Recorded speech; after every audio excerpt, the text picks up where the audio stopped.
O que leva um irmão a levantar a mão contra o próprio sangue, como uma simples oferta ao altar, pode desencadear o primeiro assassinato da história humana. E por que Deus aceitou a oferta de um irmão e rejeitou a do outro? A história de Caim e Abel não é apenas um relato antigo de ciúme entre irmãos. É um estudo profundo sobre o coração humano, a verdadeira adoração e as consequências catastróficas que acontecem quando oferecemos a Deus algo que parece certo aos nossos olhos, mas não aos dele. Hoje, vamos mergulhar nesse drama primordial que aconteceu fora do Éden, mas que ainda se repete em cada coração que precisa aprender a mesma lição. Deus não olha para o que está em nossas mãos, mas para o coração que as dirige. A narrativa começa logo após Adão e Eva serem expulsos do jardim do Éden.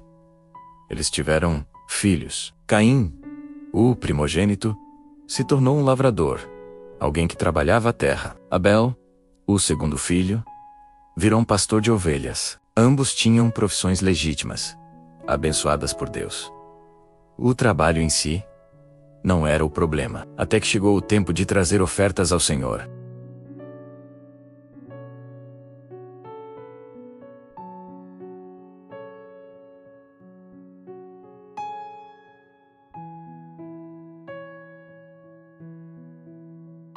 A diferença crucial está nos detalhes. Caim trouxe do fruto da terra, uma oferta genérica, algo da sua colheita, talvez o que sobrou. Abel trouxe dos primogênitos, o melhor, o primeiro, o mais valioso, e da sua gordura, a parte mais rica, que mais tarde na lei seria reservada exclusivamente para Deus.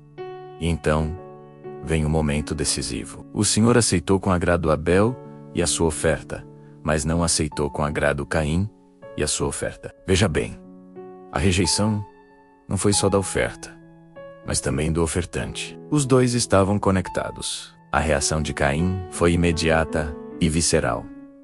Irou-se Caim fortemente, e o seu rosto se transtornou. O rosto dele, que deveria refletir a imagem de Deus, ficou distorcido pela raiva e pela inveja. É aqui que a história fica ainda mais fascinante. Em vez de simplesmente punir Caim, Deus intervém com uma graça extraordinária. Ele faz uma pergunta que é, na verdade, um convite à reflexão. Por que você está tão irado? E por que o seu rosto está transtornado? Se você fizer o bem, não será aceito. Mas se não fizer, saiba que o pecado está à porta, à sua espera. Ele deseja dominá-lo, mas você deve dominá-lo. Essa conversa é fundamental. Deus reconhece a emoção de Caim, oferece uma solução, adverte sobre o perigo iminente do pecado e ainda coloca a responsabilidade nas mãos dele. Cabe a você dominá-lo. Deus estava dando a Caim a chance de se corrigir e se arrepender. Mas Caim rejeita o conselho divino. Em vez de examinar o próprio coração e consertar sua atitude, ele alimenta o ressentimento. Ele convida Abel para ir ao campo, e lá longe dos olhos dos pais, levantou-se Caim contra Abel, seu irmão, e o matou. O primeiro derramamento de sangue humano na história foi um fratricídio, a morte de um irmão. Deus pergunta novamente, mas agora a pergunta traz o peso da consequência. Onde está Abel, seu irmão? E Caim responde com a primeira mentira descarada da Bíblia: não sei. Por acaso sou o guarda do meu irmão? Essa pergunta retórica revela a dureza do seu coração. Ele não se sentia responsável pela vida de seu irmão. Então, Deus pronuncia o juízo. O que foi que você fez? A voz do sangue do seu irmão clama a mim desde a terra. Agora você está amaldiçoado desde a terra, que abriu a boca para receber da sua mão o sangue do seu irmão. Quando você cultivar a terra, ela não lhe dará mais a sua força. Você será um fugitivo e errante pela terra. Caim reconhece a gravidade da sua punição. Meu castigo é maior do que posso suportar. Hoje tu me expulsas desta terra, e terei que me esconder da tua presença. Serei um fugitivo e errante pelo mundo, e qualquer que me encontrar, me matará. Mas mesmo no meio do juízo, Deus demonstra misericórdia. O Senhor coloca um sinal em Caim para protegê-lo, para que ninguém o matasse. Caim então parte, constrói uma cidade, e sua descendência desenvolve a civilização menos com música, metalurgia e criação de animais menos. Mas também continua no caminho da violência. Então, por que essa história ancestral ainda fala tão alto conosco hoje? Porque ela revela princípios eternos. Primeiro, Deus olha para o coração antes de olhar para a oferta. A carta aos Hebreus explica. Pela fé, Abel ofereceu a Deus um sacrifício mais excelente do que Caim. A fé era o ingrediente que faltava na oferta de Caim. Abel ofereceu crendo que Deus merecia o melhor. Caim ofereceu por mera obrigação. Segundo, a oferta aceitável exige integridade de vida. Não podemos esperar que Deus aceite nossa adoração no altar se nosso coração está em guerra com nosso irmão. Jesus mesmo nos ensinou a deixar a oferta no altar e ir primeiro nos reconciliar. Terceiro, a qualidade da nossa oferta reflete o quanto valorizamos a Deus.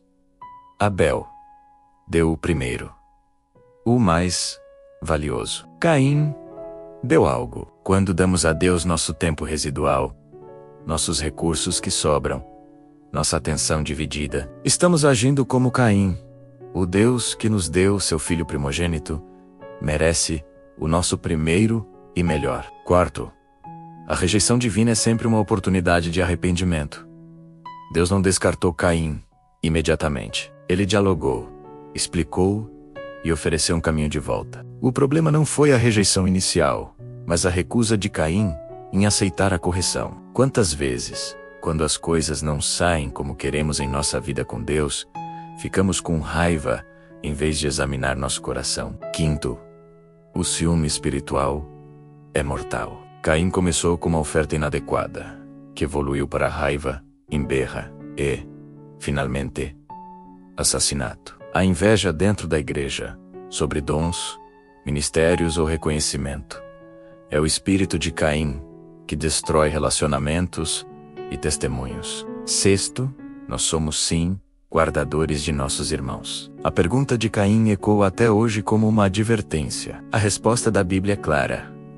Sim, nós somos responsáveis uns pelos outros. Devemos nos importar com o que acontece com os membros do corpo de Cristo. Sétimo, e talvez o ponto mais poderoso, é o contraste entre os dois sangues. O sangue de Abel clamava da terra por justiça e vingança. Mas Hebreus nos diz que o sangue de Jesus, o mediador da nova aliança, fala de coisas muito superiores. O sangue de Cristo, derramado na cruz, não clama por vingança, mas por perdão e misericórdia. Abel ofereceu o melhor cordeiro que ele tinha, prefigurando o Cordeiro de Deus que um dia tiraria o pecado do mundo. Hoje, nossa oferta aceitável é entregar nossa própria vida como um sacrifício vivo, santo e agradável a Deus. Não um animal, mas nós mesmos. Essa história nos coloca diante de uma escolha: ser como Caim ou como Abel. Caim representa a religião do esforço próprio, da oferta por conveniência e da raiva contra a correção. Abel representa a adoração pela fé, a oferta de sacrifício e a humildade. Portanto, cada vez que você trouxer sua oferta a Deus, seja seu tempo, talento, recursos ou louvor, examine seu coração. Estamos trazendo o primeiro e o melhor com fé e amor, ou o que sobrou por mero ritual? No fim, Deus não precisa das nossas coisas. Ele quer o nosso coração. E quando Ele tem o nosso coração, nossa oferta se torna santa e aceitável.